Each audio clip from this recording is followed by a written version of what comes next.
প্রিয় শিক্ষার্থীবৃন্দ, আশা করি তোমরা সবাই বাড়িতে আছো এবং নিরাপদে আছো। তো সবাইকে আমার সালাম জানিয়ে আজকে আমার এই প্রেজেন্টেশন আরম্ভ করতেছি। আসসালামু আলাইকুম। তো তোমরা ইতিপূর্বে জানো যে আমি প্রায় ৭-৮টা স্লাইড তোমাদের মধ্যে শেয়ার করেছি। আমাদের যে মিড টার্মের পরে যে অধ্যায়গুলো ছিল, এই ৭ম থেকে ১০ম বা ১১তম অধ্যায়, তো সেই অধ্যায়গুলোর স্লাইড আমরা ইতিপূর্বে শেয়ার করেছি। তার মধ্যে ছিল আমার ডিফারেনশিয়াল গিয়ারবক্স, তারপর হচ্ছে রেয়ার এক্সেল, তারপর ছিল স্টিয়ারিং সিস্টেম, তারপর ছিল ফ্রন্ট এন্ড জিওমেট্রি এবং তারপর ছিল ব্রেক সিস্টেম।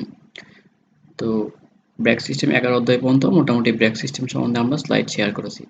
তো আজকে যে অধ্যায় সম্বন্ধে আমরা আলোচনা করব সেটা হচ্ছে যে আমাদের ১২তম অধ্যায়, এই বইয়ের শেষ অধ্যায়। সেটা হচ্ছে আমাদের electronic control brake system. Electronic control brake system. Electronics বলতে ইলেকট্রনিক্স যখন বলবো আমরা কোনো একটা জিনিস, ইলেকট্রনিক্স আমরা সেই জন্যই ব্যবহার করব, তার থেকে আমি কি একটা ভালো আউটপুট পাওয়ার জন্য বা সরাসরি আউটপুট পাওয়ার জন্য আমি ইলেকট্রনিক সিস্টেম ব্যবহার করব। এরকম একটা ব্রেক সিস্টেম হচ্ছে এই electronic brake control system. Electronic brake control সিস্টেমের মধ্যে আমার বেশ কিছু ব্রেক সিস্টেম আছে। তো আমরা আজকে দেখো আলোচনা করব এই ইলেকট্রনিক কন্ট্রোল ব্রেক সিস্টেম সম্বন্ধে। তো আমরা প্রথমেই দেখতে পাচ্ছি একটা চিত্র দেওয়া আছে আমাদের যে পাওয়ার পয়েন্ট আছে, এখানে একটা চিত্র দেওয়া আছে। তো এই পাওয়ার পয়েন্টে দেখো এখানে একটা এবিএস এর চিত্র দেওয়া আছে। এবিএস হচ্ছে, এবিএস এর মিনিং হচ্ছে অ্যান্টি লক ব্রেকিং সিস্টেম। এই অ্যান্টি লক ব্রেকিং সিস্টেমকে আমরা এবিএস নামে চিহ্নিত করি।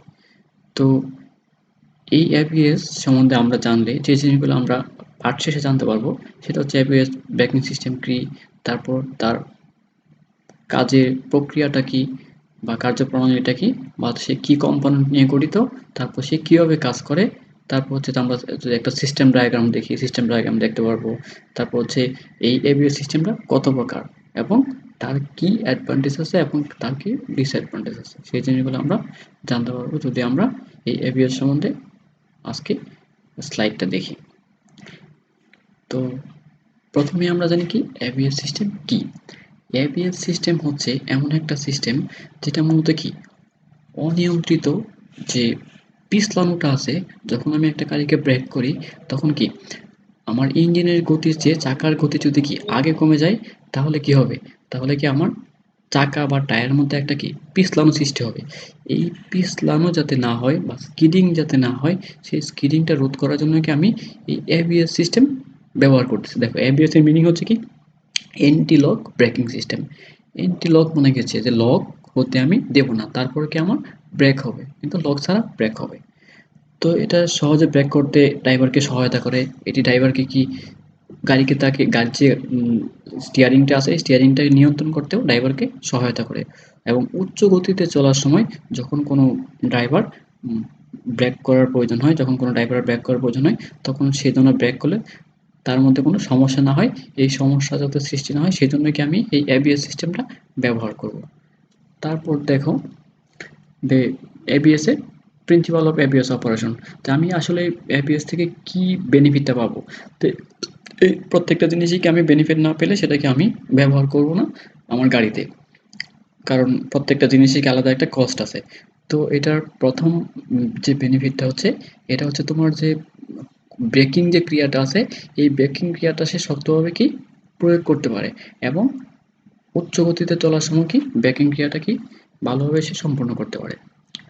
তারপর দেখো যে এবিএস এ কিছু আমরা কম্পোনেন্ট দেখতে পাচ্ছি, যে এবিএস এ কি কি আসলে জিনিস বা কম্পোনেন্ট আমার লাগবে এই এবিএস স্থাপন করতে। এবিএস স্থাপন করতে আমার লাগবে দেখো যে, বা এবিএস সিস্টেমে কি কম্পোনেন্ট আছে, যে আমার আছে হুইল স্পিড সেন্সর আছে, হাইড্রোলিক ইউনিট আছে, তারপর হচ্ছে টু সিস্টেম ফিউজ আছে, ফোর হুইল স্পিড সেন্সর আছে, ইন্টার কানেকশন ওয়্যার আছে, তারপর হচ্ছে এবিএস ইন্ডিকেটিং আছে, তারপর হচ্ছে রিয়ার ডাম ব্রেক আছে। এই জিনিসগুলো হচ্ছে কি আমার এবিএস সিস্টেমে আছে। আমাদের এখানে একটা কি চিত্র দেওয়া আছে, দেখা যাচ্ছে প্রত্যেকটা জিনিস কি তাদের অবস্থান কোথায়, সেই অবস্থানটা আমরা এই চিত্রের মাধ্যমে দেখতে পাই। তো তারপর যাই আমরা কি এবিএস এর যে কম্পোনেন্টগুলো আমরা বললাম, প্রথম কি আমাদের এবিএস এর কি কন্ট্রোলার। যে এবিএস কন্ট্রোলার কি বা এবিএস কন্ট্রোলারের মধ্যে এখানে কি দুই ধরনের কন্ট্রোলার আছে, একটা হচ্ছে hydraulic control module, hydraulic control modulator বা এসিইউ, আর একটা হচ্ছে কি ইসিইউ। তো হাইড্রোলিক কন্ট্রোল মডিউলেটর আসলে কি জিনিস থাকে, এখানে কি হাইড্রোলিক কন্ট্রোল মডিউলে এখানে 3টা বাল্ব থাকে। একটা হচ্ছে প্রেসার রিলিফ বাল্ব, একটি হচ্ছে কি প্রেসার সাপ্লাই বাল্ব, আর একটি হচ্ছে কি প্রেসার কন্ট্রোল বাল্ব। 3টা বাল্ব থাকে, 3টা বাল্ব 3 ধরনের কাজ করে। এই হাইড্রোলিক কন্ট্রোল মডিউল মূলত কি ইসিইউ থেকে কি সিগন্যাল রিসিভ করে, তারপর সেই সিগন্যাল অনুযায়ী ব্রেক অ্যাপ্লাই বা হচ্ছে কি রিলিজ করে। হাইড্রোলিক প্রেসার বৃদ্ধির মাধ্যমে বা হচ্ছে আমরা হাইড্রোলিক প্রেসার বৃদ্ধির মাধ্যমে সে এই কাজটা করে থাকে। হাইড্রোলিক প্রেসার বৃদ্ধির মাধ্যমে অথবা কি প্যাডেলের উপর আমি যে প্রেসারটা প্রয়োগ করি সেই প্রেসারকে সরিয়ে আমি এই হাইড্রোলিক কন্ট্রোল মডিউলের সাহায্যে কি আমি ব্রেকিং ক্রিয়াটা সম্পূর্ণ করি। তাহলে হাইড্রোলিক কন্ট্রোল মডিউল। তারপর দেখো আছে কি স্পিড সেন্সর। স্পিড সেন্সরটা কি? এটা হচ্ছে তোমার চাকার যে স্পিডটা আছে সেই স্পিডটা পরিমাপ করার জন্য আমার প্রত্যেকটা চাকার মধ্যে কি আমার স্পিড সেন্সর থাকবে। এই স্পিড সেন্সর থেকে তথ্যটা কোথায় দিবে? ইসিইউ এ দিবে। তারপর কি কম্পোনেন্ট আছে দেখো, তারপর হচ্ছে মডুলেটর। আমরা হাইড্রোলিক কন্ট্রোল মডুলেটর অলরেডি বলছি। তারপর সেখানে একটা পাম্প আছে। পাম্প কি জন্য? আমার যে হাইড্রোলিক অয়েলের যে প্রেসারটা আছে সেই প্রেসারকে বৃদ্ধি করার জন্য আমি এখানে একটা পাম্প ব্যবহার করব। তারপর আমার আরও জিনিস যেগুলো আছে সেগুলো হচ্ছে কি মাস্টার সিলিন্ডার আছে, আমরা সবাই জানি মাস্টার সিলিন্ডারের কাজ কি। তো মাস্টার সিলিন্ডারের ভিতরে কি তার মধ্যে 2টা ইউনিট থাকে, একটা হচ্ছে কি অয়েল রিজার্ভার আর একটা হচ্ছে অ্যাকচুয়েটর। অয়েল রিজার্ভার হচ্ছে কি যেখানে কি আমার হাইড্রোলিক অয়েলটা কি আমার জমা থাকবে, এবং অ্যাকচুয়েটর হচ্ছে কি অ্যাকচুয়েটরের কাজ আমরা ইতিমধ্যে ক্লাসে আলোচনা করছি। অ্যাকচুয়েটর কি যার সাহায্যে কি ওই তোমার মেকানিক্যাল শক্তিকে বিভিন্ন হাইড্রোলিক বা অন্য কোনো ইলেকট্রিক ইলেকট্রিক শক্তির সাহায্যে মেকানিক্যাল শক্তি থেকে কনভার্ট যার সাহায্যে করা সেটা হচ্ছে কি অ্যাকচুয়েটর। তো যখন আমার পাম্পের সাহায্যে প্রেসার তৈরি করা হবে এই প্রেসারে কি আমার অ্যাকচুয়েটরের সাহায্যে কি আমি সেটাকে আমি একটা মেকানিক্যাল শক্তি থেকে রূপান্তর করব, একটা শক্তি উৎপন্ন করব, শক্তি তৈরি করব। তারপর দেখো আমাদের এটা কিভাবে কাজ করে দেখো, এটা এখানে একটা চিত্র দেওয়া আছে। এই চিত্রটা যদি তুমি বুঝো তাহলে আশা করি যে তুমি এই এবিএস এর কাজটা তুমি বুঝতে পারবা। দেখো এখানে কি 4টা হুইল আছে বা 4টা কি চাকা আছে, আর এই যে জিনিসটা দেখতে পাচ্ছ সেটা হচ্ছে কি তোমার মাস্টার সিলিন্ডার, আর এটা হচ্ছে কি হাইড্রোলিক কন্ট্রোল মডিউল, আর এটা হচ্ছে কি আমার ইসিইউ।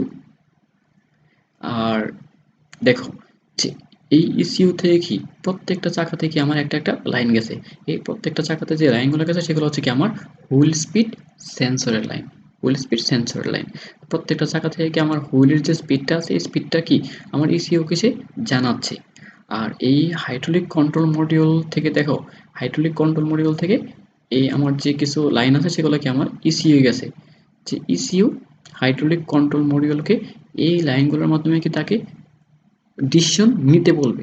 আর এখানে আছে আমার মাস্টার সিলিন্ডার। দেখো মাস্টার সিলিন্ডার আগে কি থাকবে আমার, মাস্টার সিলিন্ডার পূর্বে থাকবে হচ্ছে আমার ব্রেক প্যাডেল। আর মাস্টার সিলিন্ডারের মধ্যে কি থাকবে আমার, মাস্টার সিলিন্ডারের মধ্যে কি আমার ফ্লুইড থাকবে। আর মাস্টার সিলিন্ডারের ভিতরে আমার আছে পিস্টন আছে। যখন কোনো ড্রাইভার ব্যাক প্যাডেলে চাপ প্রয়োগ করে তখন কি ওই চাপটা কি মাস্টার সিলিন্ডার পিস্টনের উপর পড়ে, তখন কি এই পিস্টন তখন কি পিস্টন সামনের দিকে কি হাইড্রোলিক ফ্লুইডকে কি ধাক্কা প্রদান করে। ধাক্কা প্রদান করলে যে জিনিসটা হয় সেটা হচ্ছে যে সেই ফ্লুইডের কি প্রেশারটা কি বৃদ্ধি পায়। সেই প্রেশার বৃদ্ধির জন্য আমাদের পাম্পও আছে জানি আমরা। তো সেই প্রেশার দেখো কোথায় গেছে, লাইনের মাধ্যমে কি আমার কাছে হাইড্রোলিক মডুলেটরে। হাইড্রোলিক মডুলেটর, এই হাইড্রোলিক মডুলেটর কিন্তু হাইড্রোলিক মডুলেটর এই যে হাইড্রোলিক অয়েলের প্রেশারটা এখানে চলে গেছে। আর এই হাইড্রোলিক মডুলেটর কি ইসিইউ থেকে কি তথ্য সংগ্রহ করতেছে এই লাইনগুলোর মাধ্যমে। তো ইসিইউ হাইড্রোলিক মডুলেটর থেকে ব্যাক প্রেশার কি অবস্থায় আছে বা কি পরিমাণ আছে সেই ব্যাক প্রেশারটা কি ইসিইউ জানতে পারতেছে। তো যখন ইসিইউ এই হাইড্রোলিক মডুলেটরকে সংকেত দিবে যে তোমার যে ব্রেক যে হাইড্রোলিক প্রেশারটা আছে সেই প্রেশারটা কি আমার চাকাতে স্থানান্তরের জন্য, তখন কি এই হাইড্রোলিক মডুলেটর কি হাইড্রোলিক মডুলেটরের মধ্যে যে এই ফ্লুইডের প্রেশারটা আছে সেই প্রেশারে কি আমার কি চাকাতে যাবে। চাকার প্রত্যেকটা চাকার মধ্যে একটা সলিনয়েড বাল্ব আছে, মানে ব্রেক টাইমের আগে সলিনয়েড বাল্ব থাকবে। এই যে প্রেশারে অয়েলটা যাচ্ছে এই প্রেশারের কারণে কি আমার সলিনয়েড বাল্বগুলো কি খুলে যাবে। সলিনয়েড বাল্ব খুলে গিয়ে কি তারপরে কি আমার ব্রেকিং ক্রিয়া সম্পূর্ণ হবে। এভাবে কি আমি এই ইসিইউ এর মাধ্যমে বিভিন্ন তথ্য সংগ্রহ করে সেই তথ্যের ভিত্তিতে কি হাইড্রোলিক মডিউল থেকে ব্রেক প্রেশারের সাহায্যে কি আমি এই ব্রেকিং ক্রিয়াকে আমি সম্পূর্ণ করতে পারতেছি। তো এইখানে আমি আমার যে মেকানিক্যাল ব্রেক আছে এখানে মেকানিক্যাল ব্রেক যেটা ছিল সেটার মধ্যে সমস্যা যেটা, সেটা যখন ব্রেক শু ব্রেকটা আমাকে যখন কি চেপে ধরে সে কিন্তু প্রত্যেকটা যখন তুমি ব্রেক করতেছো সে সাথে, সাথে গিয়ে চেপে ধরতেছে। আর ওই চেপে ধরার সময়টা কি আমার চাকার গতি বেশি থাকার কারণে কি চাকাটা কি পিছলে যাচ্ছে। মানে তুমি ব্রেক ধরতেছো কি একটা জায়গায়, তারপরে একটু দূরে গিয়ে সেটা থামতেছে। আর এইখানে যে জিনিসটা হবে, এই যে হাইড্রোলিক মোটর থেকে প্রেসারে যে আমার ফ্লুইডটা এই চাকাতে গেছে, গিয়ে কি ব্রেকিং ক্রিয়া করছে। আবার যখন কি তোমার ব্রেকিং ক্রিয়া একটু করার পরেই এই যে সলোনয়েড বাল্বগুলা এখানে ছিল, এই সলোনয়েড বাল্বগুলাকে কি আবার এই ইসিও কি নির্দেশ করবে কি বন্ধ হয়ে যাওয়ার জন্য। তখন কি রিটার্ন লাইনের সাহায্যে কি আমার এই ফ্লুইডগুলা কি আমার আবার কি ইয়াতে চলে আসবে, এই হাইড্রোলিক মডুলেটর হয়ে কি এই মাস্টার সিলিন্ডারে চলে আসবে। তাহলে কি খুব কম সময়ের মধ্যে কি এখানে কি আমার বারবার ব্রেকিং ক্রিয়া হচ্ছে। আমরা জানি যে প্রতি সেকেন্ডে এই 20 থেকে 30 বার ব্রেকিং ক্রিয়া সম্পন্ন করে। এটার সুবিধা হচ্ছে যে তোমার ড্রাইভার হঠাৎ করে ব্রেক করতেছে, ব্রেক করে কি সে মানে গাড়ির চাকার গতি কমাচ্ছে এবং ওই কমানো অবস্থায় সে কি তার স্টিয়ারিং এর সাহায্যে গাড়িকে কি কন্ট্রোল করতেছে। তাহলে কি আমার একেবারে কি চাকাটা কি স্লিপ হচ্ছে না, একেবারে চাকাটা কি লক হচ্ছে না, যার কারণে কি আমার চাকাটা কি পিছলায় যাচ্ছে না। এটা হচ্ছে কি আমার এবিএস ব্রেকিং সিস্টেম। তারপর ধরো কি আছে যেটা আমরা যেটা কাজটা বললাম আর কি, এই কাজটাই কি এখানে দেয়া আছে, যে আমি যেভাবে কাজটা করে ওই চিত্রটা তুমি বুঝে থাকো তাহলে তুমি কাজটা বুঝতে পারবা। এই যে আমরা যে জিনিসটা বললাম যে এখানে এম, এ- এখানে কি ব্রেক প্রেসার কি মানে প্রতি পার সেকেন্ডে 20 থেকে 30 বার কি ব্রেক প্রেসারের সাহায্যে ব্রেকিং ক্রিয়া কি সম্পূর্ণ করা যায় এই এবিএস সিস্টেমে। তারপর দেখো কি আছে যে এখানে আমরা কি জানি যে সলিনয়েড বাল্ব আছে, অলরেডি আমরা সলিনয়েড বাল্ব সম্বন্ধে আলোচনা করছি। তো সলিনয়েড বাল্ব আসলে তিনটা কাজ করে, একটা হচ্ছে কি প্রেসার সে বাড়ায়, আবার কি প্রেসার সে ধরে রাখে, যখন কি তার চাকার ভিতরে কি ফ্লুইডটা প্রবেশ করে তখন প্রেসার বাড়ায়, তো আবার যখন কি যে অবস্থায় কি ব্রেকিং ক্রিয়া হচ্ছে সেই অবস্থায় সে প্রেসারটা ধরে রাখে। আর হচ্ছে কি যখন ব্রেকিং ক্রিয়া শেষ তখন কি সে প্রেসারটা ডিক্রিজ করে। দেখো যে প্রেসার ইনক্রিজ কখন হয়, যখন আমি কি ওই ইসিইউ থেকে তথ্য পাচ্ছি এবং হাইড্রোলিক মডুলেটরের সাহায্যে কি আমি ব্রেকিং ক্রিয়া সম্পন্ন করছি, তখন কি আমার এই যে সলিনয়েড বাল্ব আছে সলিনয়েড বাল্বে কি আমার প্রেসারটা কি বৃদ্ধি পাচ্ছে। এটা হচ্ছে এক। তারপর হচ্ছে প্রেসার হোল্ড হচ্ছে, যে প্রেসারটা যখন ধরে রাখছে তখন আমার ব্রেকিং ক্রিয়া যতক্ষণ পর্যন্ত আমার ব্রেকিং ক্রিয়া চলবে ততক্ষণ পর্যন্ত কি আমার প্রেসারটা ধরে রাখতেছে। তারপর হচ্ছে আমার প্রেসারটা ডিক্রিজ হচ্ছে, মানে আমার যখন ব্রেকিং ক্রিয়া সম্পূর্ণ করা শেষ বা ব্রেক আমি যখন প্যাডেলে যখন কি চাপ প্রয়োগ সরিয়ে নিচ্ছি তখন কি আমার সলিনয়েড বাল্বের সাহায্যে কি আমার প্রেসারটা কি ডিক্রিজ হয়ে যাচ্ছে। তারপর দেখো এখানে একটা এবিএস সিস্টেমে কি একটা ব্লক ডায়াগ্রাম আছে, যে এবিএস সিস্টেমে কিসের পরে কি থাকে, হুইল স্পিড সেন্সর থাকে, তারপর হচ্ছে লজিক কন্ট্রোল থাকে, তারপর হচ্ছে কি তোমার মডুলেশন ভালভ থাকে, তারপর হচ্ছে ব্রেক অ্যাপ্লিকেশন থাকে, এরকম হচ্ছে একটা সিস্টেম ডায়াগ্রাম। তারপর একটা এবিএস এর টাইপ, যে কত ধরনের এবিএস সিস্টেম আমাদের দেশে বা এবিএস সিস্টেম সচরাচর দেখা যায়। এবিএস সিস্টেমের মধ্যে আছে কি ওয়ান চ্যানেল এবং থ্রি চ্যানেল, ফোর চ্যানেল, মানে one channel one bulb, three channel three bulb, four channel four bulb ABS system. One channel one sensor যেটা, এটা হচ্ছে কি তোমার একটা সেন্সর থাকবে, একটা বাল্ব থাকবে। এটা হচ্ছে তোমার এটা রেয়ার হুইল যে গাড়িগুলো আছে এখানে ব্যবহার করা হয়। আর এটা হচ্ছে যে একটা সেন্সর যে থাকবে, একটা সেন্সর হচ্ছে পিছনের চাকাতে থাকবে, তাহলে কি পিছনের চাকায় আমার ব্রেকিং ক্রিয়াটা সম্পন্ন হচ্ছে। এই ব্রেকিং ক্রিয়াটা কি আমার ভালো ইফেক্টিভ না, যেহেতু আমার এক চাকাতে ব্রেকিং ক্রিয়া হচ্ছে, তাহলে কি আমার অন্য জায়গাগুলোতে সমানভাবে ব্রেকিং ক্রিয়া না হওয়ার কারণে কি সেগুলো কি পিছলে যেতে পারে। তারপর হচ্ছে থ্রি চ্যানেল থ্রি সেন্সর, মানে তিনটা সেন্সর থাকবে, তিনটা বাল্ব থাকবে। তো এই তিনটা বাল্বের মধ্যে কি আমাদের চাকা হচ্ছে চারটা, তাহলে যদি তিনটা বাল্ব থাকে তিনটা সেন্সর থাকে তাহলে সেটা কোথায় ব্যবহার করা হবে, হচ্ছে সামনের যে দুইটা চাকা আছে এই সামনের দুইটা চাকাতে আমার দুইটা সেন্সর থাকবে, দুইটা বাল্ব থাকবে, আর পিছনের দুইটার জন্য কি হচ্ছে কি আমার একটা সেন্সর থাকবে। এটা হচ্ছে কি আমার ফ্রন্ট হুইল যে ইঞ্জিনগুলো আছে সেখানে ব্যবহার করা হয়। এই ক্ষেত্রে আমার কিছু সমস্যা হয়, যেহেতু আমার পিছনে দুইটা চাকার জন্য কি একটা সেন্সর, তাহলে কি দুইটা চাকা থেকে সমানভাবে ব্রেকিং ক্রিয়া হয় না। আর তারপর আছে কি ফোর চ্যানেল ফোর সেন্সর, এটা হচ্ছে কি আমার বেস্ট এবিএস সিস্টেম। এটা চারটা চাকার মধ্যে চারটা সেন্সর থাকবে, চারটা বাল্ব থাকবে, চার চাকাতে কি ইন্ডিভিজুয়ালি কাজ হবে এবং কি সমানভাবে ব্রেকিং ক্রিয়া সম্পূর্ণ হবে। তারপর দেখো একটা এবিএস এর কনফিগারেশন, যে এবিএসটা আসলে কীরকম, ওই দেখো যে আমরা যে one channel one speed sensor পড়ছি, তারপর হচ্ছে to channel to speed sensor পড়ছি, এগুলো আসলে অবস্থানটা কেমন হবে এই অবস্থানটা এখানে দেখানো হয়েছে। তারপর দেখো যে প্রত্যেকটা জিনিসই এক কিছু অ্যাডভান্টেজ থাকে এমনকি ডিসঅ্যাডভান্টেজ থাকে। তো এইটা আসলে অ্যাডভান্টেজটা কি, অ্যাডভান্টেজটা হচ্ছে যে এটা সহজে ব্রেকিং ক্রিয়া সম্পন্ন করা যায় খুব হাই স্পিডে চলার সময়। তারপর হচ্ছে এটা খুব সেফটি, যে স্কিডিং যদি হয় তাহলে কি পিছলে গেলে কি গাড়িটা কি অনিয়ন্ত্রিত হইতে পারে, মানে গাড়িটা কি রাস্তা থেকে নিচে পড়ে যেতে পারে, এরকম সমস্যা হইতে পারে যদি জায়গার একটা থাকে, সীমাবদ্ধতা থাকে। তারপর হচ্ছে এটা কি অটোমেটিকলি নিয়ন্ত্রিত হচ্ছে বলে তাহলে কি আমার যে সিস্টেমগুলো আছে সেই সিস্টেমগুলো কাজ করলেই কি ব্রেকিং ক্রিয়াটা সম্পূর্ণভাবে সুন্দরভাবে কাজ করতেছে। আর এটার সমস্যা হচ্ছে যে স্টপ টাইম মাঝে মধ্যে কি মানে কিছু চালক এরকম যে কমপ্লেন আছে যে এবিএসে মাঝে মধ্যে হয়তো বা যে কোনো সিস্টেমের সমস্যা হলে, যে কোনো একটা সিস্টেমের সমস্যা হলে তোমার কি সেটা কাজ করে না, অনেক সময় কি সেটা কি কাজ করে না। যদি একটা সিস্টেম, এখানে অনেকগুলো সিস্টেম ব্যবহার করা হয়েছে, হাইড্রোলিক মডুলেটর, ইসিইউ, তো যে কোনো একটা সিস্টেমের সমস্যা হলে এখানে কাজ করাটা কষ্ট হয়ে যায়। তারপর হচ্ছে ডেলিকেট সিস্টেম, এখানেও কোনো একটা সিস্টেমে যদি মিসিং হয় আর কি, যে সিস্টেমের কোনো মিসিং হলেই যেহেতু এখানে অনেক যন্ত্রপাতি আছে, সিস্টেমের মিসিং হলেই কি এটা কি কাজ করে না, এটা হচ্ছে একটা সমস্যা বা অসুবিধা। তারপর হচ্ছে যেহেতু এটা আধুনিক ব্রেক সিস্টেম বা বেশি তোমার ইকুইপমেন্ট জড়িত, এই জন্য কি তার দামটা একটু বেশি। তো এই ব্যাপারটা হচ্ছে তার একটা ডিসঅ্যাডভান্টেজ। তারপর হচ্ছে সিস্টেম টিসারি, এটা কি অনেকগুলা ব্যাপার এখানে নিয়ে কাজ করে। মনে করো যে তোমার মাস্টার সিলিন্ডার একটা সমস্যা হলো, তাহলে কিন্তু তোমার ব্রেক সিস্টেমটা কাজ করতেছে না। এসিও সমস্যা হলে এসিও সংকেত না দিলেও কিন্তু কাজ করবে না। তো সিস্টেমগুলো যদি যে কোনো একটা সমস্যা হয় তাহলে কি এই সিস্টেমটা কাজ করবে না। তারপর হচ্ছে সামারি, আমরা ইন্টারলক ব্রেকিং সিস্টেম মাধ্যমে আমরা কি শিখলাম আসলে, যে কীভাবে কি ব্রেকিং ক্রিয়াটা সম্পূর্ণ হয়, তারপর কীভাবে কি প্রত্যেক চাকাটা কি নন স্লিপ, মানে স্লিপ না করে কীভাবে কি থেমে যায়, সেই জিনিসটা আমরা শিখলাম।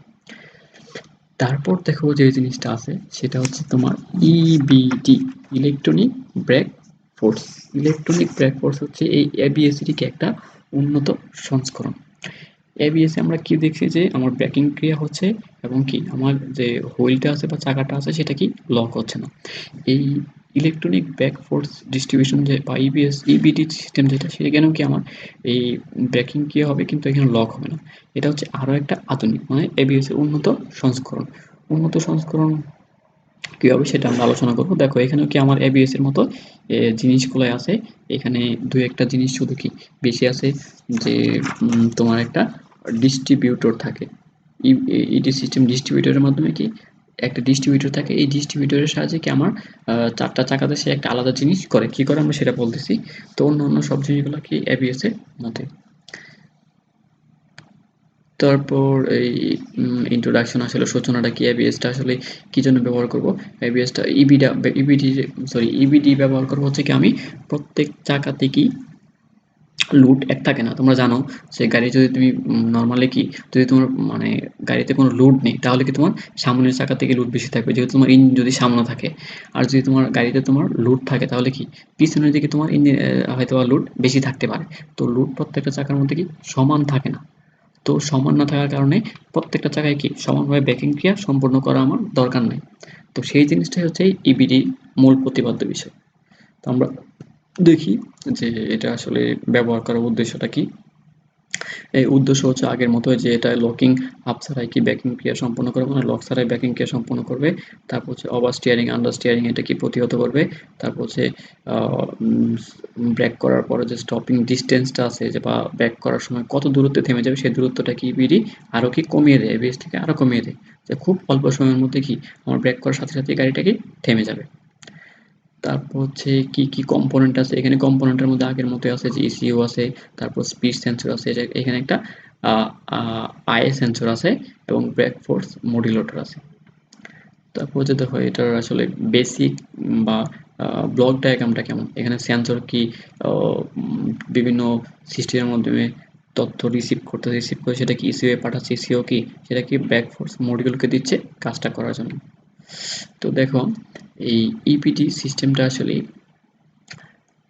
কি, আসলে দেখো দুটো চিত্র যদি আমরা দেখি, একটা হচ্ছে কি উইদাউট ইবিটি আর একটা হচ্ছে কি উইথ ইবিটি। দেখো উইদাউট ইবিটি কি দেখছি আমরা, বা এন্টিলক ব্রেকিং সিস্টেম বলি আমরা, এখন এন্টিলক বা এবিএস এ দেখছি আমরা কি, যে সবগুলা চাকাতে কি এখানে সমানভাবে ব্রেকিং ক্রিয়া সম্পন্ন হয়েছে। আর এই দেখো ইবিডি যেটা, সেটা হচ্ছে যে তোমার প্রত্যেকটা চাকাতে কি যেহেতু লুট সমান থাকে না, ওই লুটের উপর নির্ভর করে আমরা কি ব্রেকিং ক্রিয়া সম্পন্ন করবো। এখানে দেখা হচ্ছে এই চাকাতে হয়তো কি লুট বেশি ছিল, বা সামনের চাকা যেটা আছে ফ্রন্ট চাকাতে লুট কি বা এই চাকার উপরে লুট বেশি আছে বিধায় কি এখানে কি ব্রেকিং ক্রিয়া কি বেশি হয়েছে, মানে আমার যে ব্রেক ফ্লুইডের যে প্রেসারটা আছে সেই প্রেসারটা এখানে বেশি, আর পিছনের চাকা থেকে আমার লোড কম ছিল বিধায় কি এখানে কি আমার ব্রেকিং প্রেসারটা কি কম দেওয়া হয়েছে। ঠিক আছে, এটাই হচ্ছে কি আমার ইবিডি, মানে আমার লোড বিবেচনা করে আমি কি ব্রেকিং ক্রিয়াটা সম্পূর্ণ করব। তারপর দেখো এটা আসলে মেরিট সাইট আছে, ডিমেরিট সাইটও আছে। তো ইবিডি আসলে সিস্টেমটা কি সম্পূর্ণ এবিএস এর মতোই কাজ করে, মিল রেখে এই সিস্টেমটা আর কি কাজ করে। পার্থক্য শুধু এই যে ইবিডি সিস্টেমটি ডিস্ট্রিবিউটরের মাধ্যমে কি 4 চাকায় লোড নিরূপণ করে, মানে একটা ডিস্ট্রিবিউটর থাকবে, ওই ডিস্ট্রিবিউটরের সাথে আমার কোন জায়গায় কত লোড আছে সেই লোডটা সে কি নিরূপণ করবে এবং আলাদা আলাদাভাবে ব্রেকে চাপ প্রয়োগ করে 4 চাকা দিয়ে আলাদা আলাদা কি ব্রেকিং ক্রিয়া সম্পূর্ণ করবে এবং যে কোনো গতি ও লোডে থাকা অবস্থায় চাকায় কোনোভাবে কি স্কিডিং যাতে না ঘটে, মানে আমার যতই লোড থাকুক যতই গতি থাকুক যাতে আমার স্কিডিং না ঘটে। যেহেতু কি আমি প্রত্যেকটা চাকার লোড বিবেচনা করে কি আমি ব্রেকিং ক্রিয়া সম্পূর্ণ করতেছি, তাহলে কি যেই চাকাতে আমার লোড বেশি আছে সেই চাকাতে কি আমার ব্রেকিং ক্রিয়াটা কি বেশি হবে। এই সিস্টেম কি হুইল স্পিড সেন্সর, আমাদের যে অন্য সিস্টেমগুলো আছে wheel speed sensor, hydraulic unit, distributor এবং হাইড্রোলিক ব্যাক বুস্টার, এই সব জিনিস নিয়ে কি আমার এই ইবিডি সিস্টেম গঠিত। দেখো ইবিডি সিস্টেমটা আসলে ইবিডি সিস্টেম মূলত হচ্ছে যানবাহন মোড় নেওয়ার সময় স্কিডিং হতে পারে না। এই সিস্টেমের মূল একটা হচ্ছে যে মানে আমাদের এই ইলেকট্রনিক ব্রেক সিস্টেম বা এই পাওয়ার ব্রেক সিস্টেম ব্যবহার করার মূল উদ্দেশ্য হচ্ছে কি আমার যাতে কি স্কিডিং না হয়।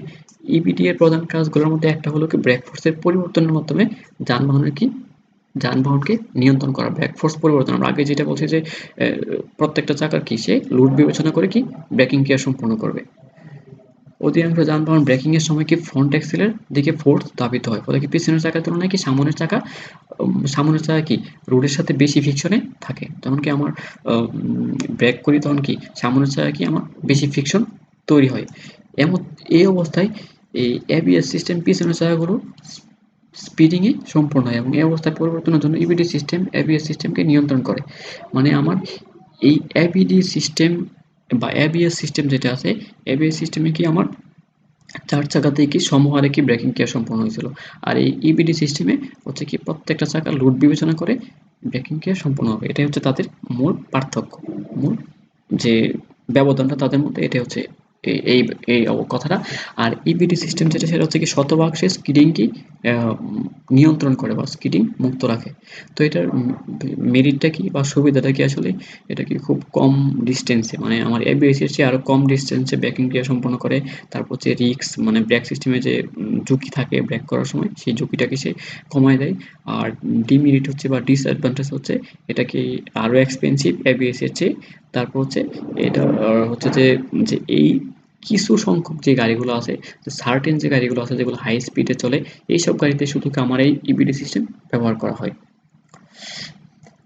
তারপর আর যেটা হলো যদি কোনো কোশ্চেন থাকে তো তোমরা কোশ্চেন যেখানে আমি ভিডিওটা আপলোড করব সেই আপলোডের জায়গায় তুমি কমেন্ট করে কোশ্চেন করতে পারো, অথবা হচ্ছে কি আমাকে মেসেঞ্জারে নক করতে পারো, অথবা হচ্ছে আমাকে ফোনে জিজ্ঞাসা করতে পারো। তো আশা করি বাড়িতে পড়াশোনা করবে। আমি মোটামুটি এই 7 থেকে 12টা অধ্যায়ের প্রত্যেকটা অধ্যায়ের কি আলাদা আলাদা এই ভিডিও কন্টেন্ট আমি আপলোড করেছি। তো আশা করি যে এই যে সাবজেক্টটা আছে এই সাবজেক্টে কোনো সমস্যা থাকলে তো আশা করি তোমরা আমার সাথে যোগাযোগ করবে। মোট কথা হচ্ছে তোমাকে বাড়িতে পড়তে হবে, যদি না পড়ো তাহলে তুমি সমস্যা পাবে না। তো আশা করি যে automatic suspension brake steering and transmission system এর যে বাকি অধ্যায়গুলো ছিল মিড টার্মের পরে পড়ার কথা ছিল সেগুলো মোটামুটি আমরা আলোচনা করতে পেরেছি। তো তোমরা যদি চেষ্টা করো আশা করি যে মোটামুটি ভালো ফল পাওয়া যাবে। তো এতক্ষণ আমার সাথে থাকার জন্য সবাইকে অসংখ্য ধন্যবাদ এবং পরিশেষে আবার বলবো সবাই বাড়িতে থাকো, নিরাপদে থাকো, সামাজিক দূরত্ব বজায় রেখে চলো এবং বারবার স্যানিটাইজার দিয়ে হাত ধোয়ার অভ্যাস করো এবং হাত ধোয়া না অবস্থায় নাকে মুখে হাত দিবে না, তাহলে হয়তো বা কি তুমি জীবাণু দ্বারা আক্রান্ত হতে পারো। তো সবাইকে সৃষ্টিকর্তা অনেক ভালো রাখুক সেই প্রত্যাশায় আজকের মতো এখানেই শেষ করছি। আসসালামু আলাইকুম।